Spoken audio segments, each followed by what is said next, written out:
ఈ 61 Jubilee hills ఉప ఎన్నికలు జరుగుతున్న ఈ నేపథ్యంలో ఇక్కడ నేను ఒక ఈ స్వతంత్ర అభ్యర్థిగా నామినేషన్ వేయడం జరిగింది.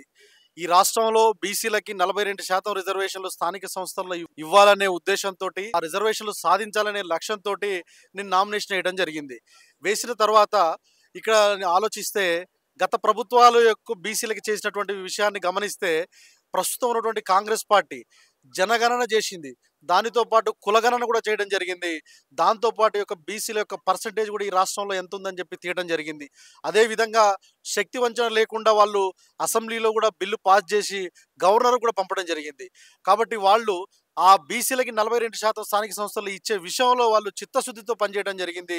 ఆ విషయాలు నేను బాగా అర్థం చేసుకొని ఆలోచించినప్పుడు ఇక్కడ నిలబడ్డటువంటి వ్యక్తి కూడా నవీన్ యాదవ్ గారు కూడా ఒక బీసీ సామాజిక వర్గానికి చెందినటువంటి వ్యక్తి కాబట్టి, నేను ఒక బీసీ గౌడ సామాజిక వర్గానికి చెందిన వ్యక్తిగా ఆయన గెలుపుకి నేను ఒక బీసీగా తోడ్పాటు అందించాలనే ఉద్దేశంతో నా నామినేషన్ని నేను విత్డ్రా చేసుకోవడం జరిగింది. అదేవిధంగా ఇక్కడ నేను కూడా పరిశీలించినప్పుడు ఈ నామినేషన్ వేసినటువంటి నామినేషన్ నుంచి స్క్రూటినీ నుంచి విత్డ్రాస్ వరకు ఈ జూబ్లీ హిల్స్ అసెంబ్లీ నియోజకవర్గంలో దాదాపు 6 జిహెచ్ఎంసీ డివిజన్లు, దాదాపు 407 పోలింగ్ స్టేషన్లు, దాదాపు 4 లక్షల మంది ఓటర్లలో కొంతమందిని నేను కలిసినప్పుడు, కొన్ని ఏరియాలు తిరిగినప్పుడు ఈ నవీన్ యాదవ్ అనే వ్యక్తికి చాలా మంచి పేరు ఉంది.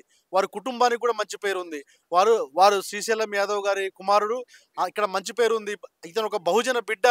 ఎస్సీ, ఎస్టీ, బీసీ, ముస్లిం, మైనారిటీ, పేద వర్గాల కోసం కులం మతం చూడకుండా ఎవరికి ఏ సమస్య వచ్చినా, ఏ ఇబ్బంది వచ్చినా, ఏ అర్ధరాత్రి అపరాత్రి ఫోన్ చేసినా కూడా స్పందించే వ్యక్తి అని చెప్పి నేను తెలుసుకోవడం జరిగింది. అందుకోసం ఒక బీసీ వ్యక్తి ఒక బీసీ బిడ్డకి సపోర్ట్ చేయాలనే ఉద్దేశంతో, అదేవిధంగా ఆ బహుజన వర్గాలను కలుపుకొని పోయేటువంటి ఒక మంచి వ్యక్తికి సపోర్ట్ చేయాలనే ఉద్దేశంతో నా విత్డ్రాని నేను ఉపసంహరించుకోవడం జరిగింది.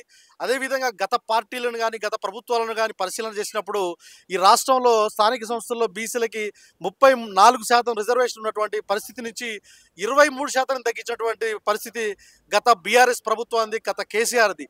అసలు వాస్తవానికి మాట్లాడాలంటే బీసీలకి స్థానిక సంస్థల్లో రిజర్వేషన్లు తగ్గించిందే బీఆర్ఎస్ పార్టీ.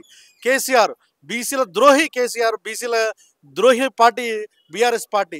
కాబట్టి కాంగ్రెస్ పార్టీ ముఖ్యమంత్రి రేవంత్ రెడ్డి గారి నాయకత్వంలో ఈ పనిచేస్తున్నటువంటి ఈ సందర్భంలో ఇక్కడ నవీన్ యాదవ్ గారి గెలుపు కోసం మేము కూడా పనిచేయాలనే ఉద్దేశంతో ఒక మంచి మనసుతోటి నేను విత్డ్రా చేసుకోవడం జరిగింది.